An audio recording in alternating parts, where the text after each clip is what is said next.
minu nuudlid, ramen nuudlid, linguine, rigatoni, bucatini, macaroni, ravioli, cannelloni, penne pasta, fettuccine, feteli.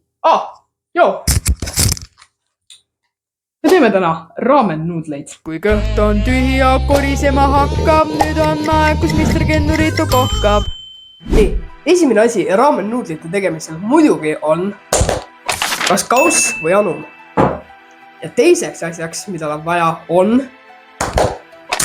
ramen nuudlid iseenesest. Okei, viimane asi, mis sul on vaja võtta, on võtke endale väike ja väga väike kahvel. Nagu see awesome mate! See küll kahvel ei ole. Okei, sorry, minu viga. Võtke kahvel endale, siuke väike kahvel. Mustasin ära. Üks asi on veel, mida vaja ramen nuudlite tegemisel.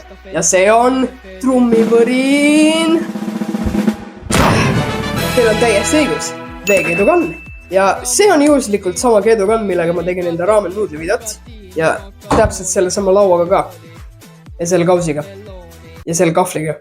Ja nende nuudlit. Põhimõtteliselt esimene asi, mis te teete, on valage seda vett nii kaua, kui see veekeedukann ise lämbub sellesse vette ära.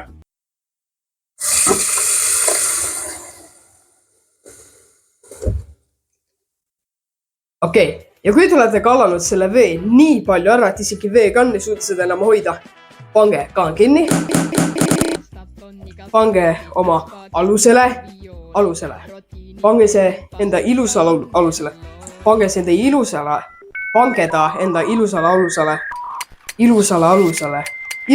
alusele. Nüüd, kui nüüd on tehtud, paneme talle ühe loitsu. Öelge kaasa. Veekeetja. Mina tahan süüa teha. See ongi see teema. Nüüd panen sulisev kuum vesi nüüd keema. Arbiine pappardelle on päris palju liike, tuli rääkimisest riike. Mul lemmik, võib olla ainult see liik. Kui aeg on läbi ja vesi aurab ja kui see nüüd paneb kinni, nagu praegu.